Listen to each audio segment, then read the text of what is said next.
안녕하세요. 우리가 이제 문학 개념어를 올해 버전으로 다시 한번 정리를 해볼 건데, 여러분, 문학 개념어는 뭐 어떤 자료를 봐도 상관은 없어요. 그런데 선생님이 말씀드리고 싶은 건 뭐냐면은 좀 더 압축적이고 좀 더 효율적으로 도식화시키고 이미지화시켜서 여러분 머릿속에 한 장으로 넣어놓는 단권화를 요청드립니다. 자, 그렇게 이제 제가 목적에 맞게 이제 자료를 드릴 거고 그 자료에 맞게 또 설명을 할 거기 때문에 한번 힘차게 시작을 해보셨으면 좋겠어요. 자, 봅시다. 첫 번째 파트는 여기 써있는 대로 시의 소통 구조인데, 자, 여기서 시에다가 박스를 쳐볼게. 우리가 이제 현대시, 고전시 이런 거 있는데, 그러면은 학생들이 이렇게 생각해. 그럼 이 여기서 배운 거는 시에만 적용이 되는 건가요? 이렇게 생각할 수 있을 것 같은데, 여기서 이렇게 말하는 시의 소통 구조라는 건 사실 이게 문학의 소통 구조이기도 합니다.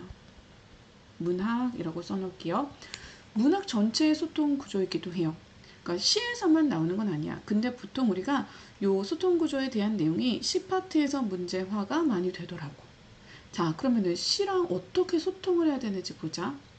시와 소통을 할 때에는 시 자체와 관련된 것이 있고, 그 다음에 시 외적인 게 있는데, 여기 지금 제가 색깔 맞춰서 박스를 쳐볼 거예요. 여러분도 제가 항상 말씀드리죠. 필기가 재밌어야 공부하는 재미도 생기는 것 같아. 그리고 나중에 다시 보고 싶어져. 그렇지 않니? 자, 그래서 선생님 필기 신경 쓰라고 항상 말씀을 드리는데, 여기 이렇게 분홍색으로 박스 친데 읽어볼까? 여기 뭐라고 써 있어? 절대론적 관점, 내재론이라고 되어 있어. 그러니까 얘는 작품 안에 있다는 거야. 내재.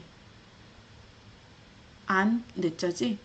그래서 우리가 작품 안에서 확인할 수 있는 것들. 그럼 작품 안에 먼저 뭐가 있는지 볼까? 작품 안에는 화자와 청자가 있는데, 자, 화자와 청자라고 했을 때 여러분, 화자는 언제나 항상 반드시 있어요. 화자는 언제나 항상 반드시 있다. 그런데 청자는 있을 수도 있고 없을 수도 있는 거기 때문에 괄호를 쳐볼게요. 이렇게 화면이 조금 번지는 느낌이지. 됐다. 자, 그 다음에 밑으로 내려가시면 이제 화자에 대한 기준과 청자에 대한 기준을 나눠놨어. 먼저 반드시 존재하는 화자부터 보자.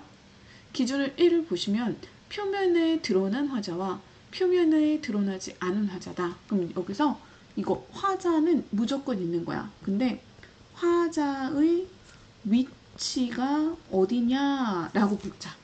화자가 있긴 있는데 화자가 표면에 적극적으로 드러나냐 드러나지 않느냐. 그래서 표면에 확실하게 드러난 화자는 우리가 찾을 수 있는 힌트가 있어. 나나 우리 같이. 그래서 그런 나나 우리 같은 표현을 사용할 때 우리가 명시적 화자라고 말을 해야 돼. 그러니까 시험에서는 이렇게 나오는 거지. 표면적 화자입니까? 나 우리가 있습니까? 명시적 화자입니까? 이게 다 같은 말인 거야. 그럼 반대로 표면에 드러나지 않는 화자가 있어. 그런 건 암시적 화자라고 그래. 암시적. 있긴 있는데 우리가 알아서 암시적으로 찾아봐야 돼. 그래서 여기서 나는 나로 빼 해가지고 찾을 수 있어야 되고 얘는 없는 거야. 자, 두 번째 기준은 화자와 시인이 별개냐 동일하냐. 이걸 이제 학년이 올라가도 학생들이 되게 헷갈려하는 부분이기도 한데, 어떤 시에서는 야 시인의 삶이 담겨져 있지 뭐 이러기도 하고, 어떤 시에서는 달라 뭐 이러게 돼. 그래서 기준을 세워야 된다는 거야. 자, 기준을 뭐라고 세워야 되냐면 화자와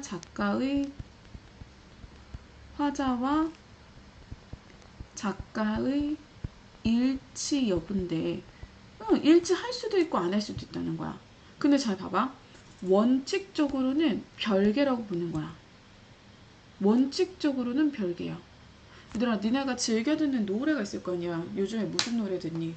자, 내가 좋아하는 오빠들이 노래를 신곡을 발표했는데 거기에 이별 얘기가 쭉 들어가 있는 거야. 그럼 우리 오빠들이 이별한 거야? 아니잖아. 그냥 오빠들이 그 노래를 부르는 거잖아. 그치? 그 노래 가사에 맞는 멜로디와 연기를 하는 거지. 춤을 추면서. 맞아. 만약에 사랑 노래를 불러. 그럼 오빠들이 사랑에 빠진 거야? 아니잖아. 그치? 그런데 어떨 때에는 그 가수들도 또는 작사가 작곡가들도 근데 이번 노래는 이번 작품은 저의 그 개인적인 경험이 반영됐어요. 뭐 이렇게 말할 때도 있단 말이야. 그러니까 시적 화자와 시인이 동일할 수도 있다는 거야. 근데 그게 예외적인 규칙이라는 거야. 원칙적으로는 화자와 시인을 별개로 바라보는 게 맞다. 그럼 여기 봅시다. 시인은 김솔인데 김솔은 남자거든요.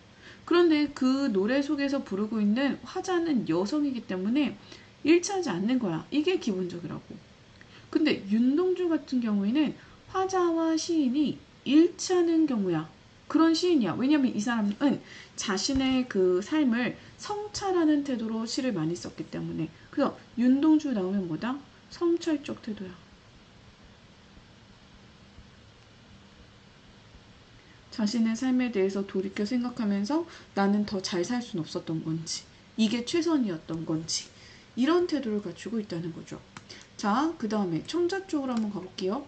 자, 그럼 청자는 있을 수도 있고 없을 수도 있다고 아까 말씀을 드렸어요. 그죠? 자, 있을 수도 있고 없을 수도 있는데 없다면 기본적인 거야. 그냥 없다면은 혼잣말을 하고 있는데, 자, 여기다가 이렇게 써놓으면 헷갈릴 수 있으니까 요 독백체는 화자가 혼자 독백하는 거지. 화자가 혼자 말을 하는 거야. 그래서 여기서 혼잣말의 주체는 화자인 거지. 그 다음에 고백체라는 게 있어. 그러니까 독백체에서 좀 더 디테일하게 들어가면은 고백체가 있을 수 있다. 독백체라고 해서 모두 다 고백체는 아닌데 조금 더 솔직히 자신의 마음을 들려주는 방식이다. 그래서 뭐 과거에 대한 얘기를 한다든지 아니면 좀 반성하는 내용을 한다든지 그런 거. 자, 청자가 있을 때는 어떤가? 그럼 청자 있음 파트로 한번 넘어가 볼게요. 청자가 있으면 너, 그대, 누구누구야, 당신과 같이 명시적으로 누구를 불러. 그래서 말을 건네는 투가 될 수 있는데 만약에 인간에게 말을 건네건 네, 그때는 인간이 대답할 수도 있고 대답을 하지 않을 수도 있어. 이 라인을 잘 봐야 돼. 인간에게 물어봐. 청자가 있는데 그 청자가 인간이야. 그런데 인간이니까 대답할 수 있겠지. 대답하면 대화구조, 대화구성, 대화 형식이라고 해서 말을 주고받는 거야. 여기다가 말을 주고 받는 형식 또는 구조라고 쓸 거야. 그런데 말을 건네기만 하고 대답을 하지 않을 때도 있어. 대답을 하지 않아. 청자를 이렇게 명시적으로 설정을 했는데 그 청자가 대답을 하지 않는 거야. 청자가 대답을 하지 않아. 그러면은 결국에는 화자가 혼자 말하는 게 되기 때문에 얘는 독백체인데 어떤 형식의 독백체가 해야 되느냐? 대화 형식의 독백체가 된다는 거야. 자, 그래서 조금 확인하실 게 뭐냐면은 여기서 청자가 있음 없음, 청자가 있음 없음 이렇게 옆에다가 독백체라고 써볼게요. 독백. 그러면 독백체라는 거는 다시 두 버전이 있을 수 있겠죠. 정말 청자 없이 혼자 말하는 거. 청자를 설정하지 않고 누가 듣든지 말든지 그냥 혼자 말하는 게 있고 어떤 경우가 있겠어? 청자를 설정한 독백체가 있을 수 있겠죠. 청자를 설정해 놓은 독백체가 있을 수 있겠죠. 근데 이 독백체는 뭐라고 하는 거야? 대화적 독백체. 대화의 형식의 대화체 형식의 독백체.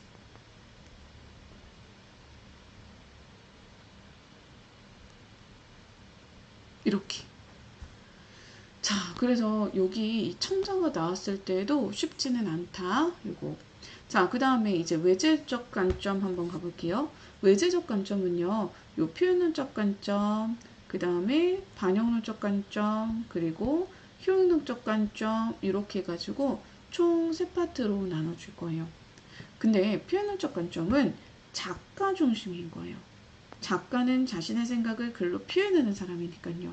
그 다음에 반영론적 관점은 당대 시대상하고 연결이 될 거고, 효용론적 관점은 독자에게 미치는 영향하고 연결이 될 거예요. 자, 말이 좀 어렵죠. 공부는 좀 우리가 새로운 표현을 공부하는 거야. 예를 들어서 이 시는 작가의 신념이 잘 드러나 있어. 그럼 여기서는 작가의 신념에 포인트를 맞췄으니까 표현론적 관점이 된다. 이 작품은 일제강점기의 고통을 잘 그려냈어. 그러면은 이건 시대적인 요소니까 반영론적 관점이 된다. 얘는 독자에게 미치는 영향이 있을 것 같아 라고 하면은 독자에게 교훈을 주는 효용론적 관점이 된다. 이렇게 보신다는 거죠. 용어 공부해보세요. 시험 있으니까. 자, 그래서 시의 소통 구조를 보도록 합시다. 시의 소통 구조. 첫 번째, 문학 작품은 작품 안과 밖에 있다. 그러면 문학 작품은 1번 작가가 쓴다. 작품 밖에 작가가 있고 작가의 의도에 따라 가상의 시적 화자가 어디에 존재한다? 작품 안에 존재한다. 짝짓기 좀 해보자. 작품 밖에 작가가 있고 작품 안에 누가 있는 거야? 화자가 있는 거야. 그 다음에 작가가 주제의식이 잘 드러나도록 화자를 설정하지만 주제에 따라서는 시인 자신이 화자로 등장할 수도 있다. 그래서 작가는 원칙적으로 세계관이 비슷한 오타네요. 별개의 존재로 보는 게 원칙이다. 그런데 작가가 화자와 일치하는 경우도 있을 수 있다. 어떤 경우? 주제가 좀 자아성찰적이라든지 윤동주라든지 아니면 개인의 체험을 쓴 작가들. 화자는 시의 안에 반드시, 여기다가 동그라미 반드시 있기 때문에 출제자는 그가 표면에 있는지 이면에 있는지 물어본다. 무조건 있는 거야. 명시적 화자는 나나 우리라는 표현이 있는지 찾아보시면 되는 거고, 암시적 화자는 표면에 드러나지 않았기 때문에 나나 우리라는 표현을 찾을 수가 없다. 자, 그 다음에 반응점 2번. 작품 밖에는 작가, 시대상, 독자가 존재하는데, 자, 앞에 보지 않고 같이 좀 해봐요. 작가 중심으로 보는 걸 무슨 논적 관점이라고 했는지 기억나세요? 표현론적 관점이라고 하는 거예요. 시대상은요?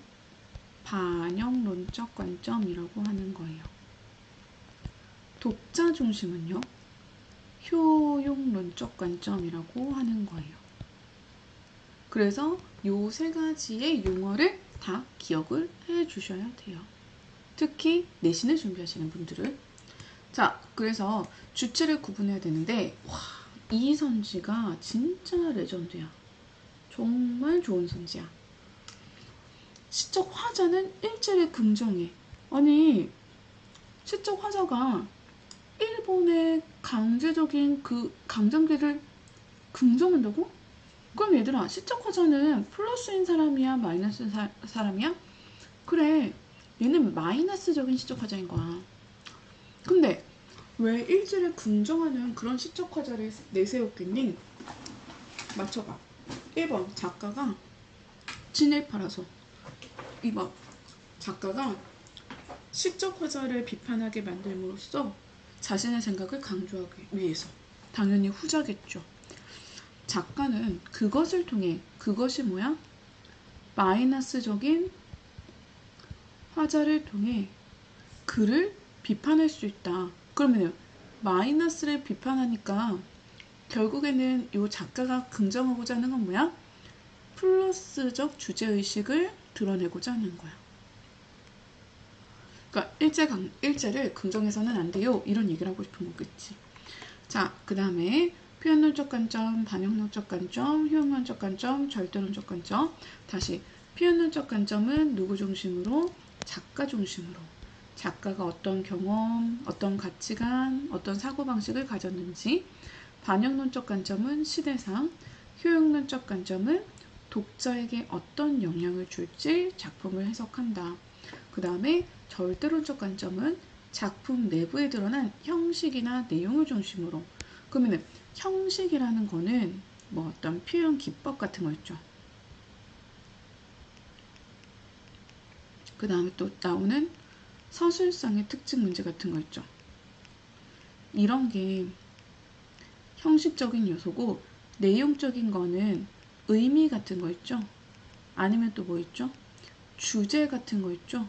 이런 것들 중심으로 파악하는 거예요. 자, 문학작품 감상 방법이 2번이 이게 2번이었어. 그 다음에 이제 3번은 화자와 청자의 말하는 방식인데, 청자만 있으면 대화체이다. 근데 청자가 있을 때 두 가지 버전이 있다고 그랬지. 청자가 뭐 하는 경우?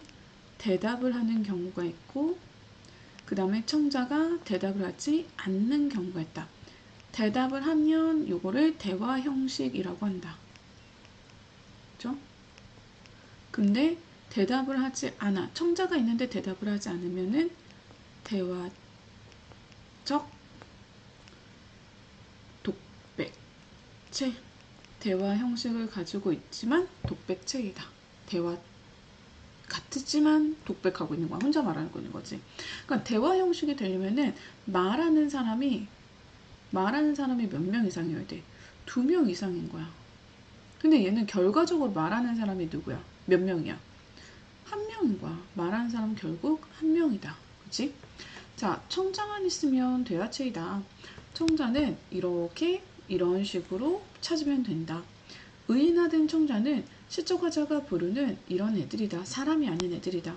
그래서 작품 속에 의인화된 청자가 있으면 그것은 의인법이다. 그럼 보세요. 아우라지 뱃사공을 불렀죠. 말을 건네는 방식이다. 빙작질 눈 속에 너, 여기서 이 작품에서 너는 매화인데 이 매화를 불렀으니까 말을 건네는 방식이면서 플러스 얘는 뭐가 되는 거야? 의인화된 청자라는 말까지 나온다는 거야. 자, 그래서 청자에게 말을 걸었으나 대답하지 않으면, 짝짓기 좀 해볼게요. 청자에게 말을 걸었으니까 대화체 형식인데 답을 하지는 않았으니까 화자가 혼자 말한 독백체가 된다는 거야. 대화체를 의도했지만 결과는 독백체네. 그치? 그러니까 우리가 계속 생각해야 되는 게 이런 부분인 거야. 믹스되어 있는 부분 있죠. 섞여 있는 부분. 학생들이 힘들어하는 데가 이런 데는 거죠. 자, 청자가 대꾸를 해야 대화 구조, 대화 구성, 대화 형식이다. 너무 중요한 말. 다시. 대화 구조, 대화 형식, 대화 구성이 되려면 청자가 대답을 해야 된다는 거야. 만약에 청자가 대꾸를 하지 않으면 의도는 대화했지만 결과적으로는 독백이 된다. 우리가 흔히 말하는 익십 같은 느낌이다. 자, 화자가 질문을 해요. 형님, 사촌 형님, 시집살이 어땠을까? 얘야, 그 말 마라. 시집살이, 개집살이. 그럼 말을 건넸는데 대답까지 했으니까 얘는 대화 형식인 거야.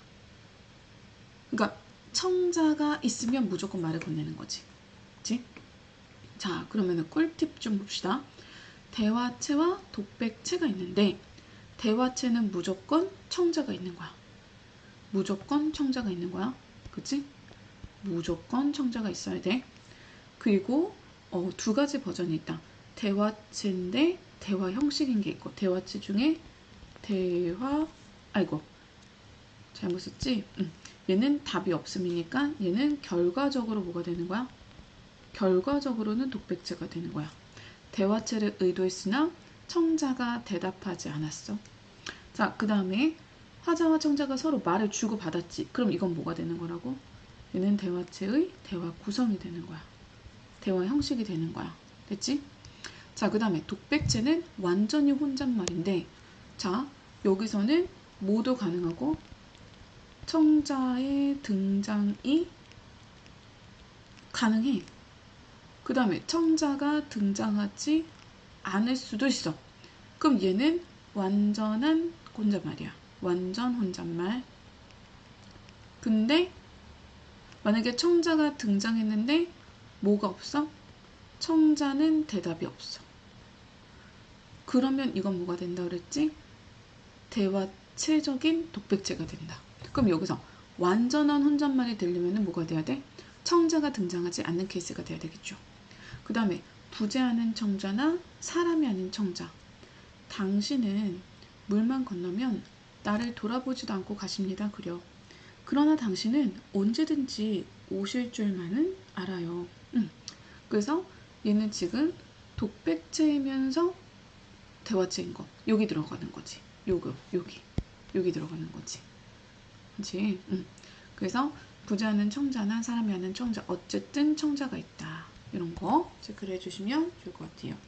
자, 이렇게 해서 우리가 이제 첫 번째 개념어, 문학 개념어를 시작해 봤는데, 여러분 다음 시간에는 이 내용을 가지고 다시 한번 문제를 풀어볼 건데, 꼭 낼 거는 이 용어들을 말씀을 드릴 거기 때문에 요거는 꼭 기억을 해서 공부를 해 오셨으면 좋겠습니다. 수고하셨어요.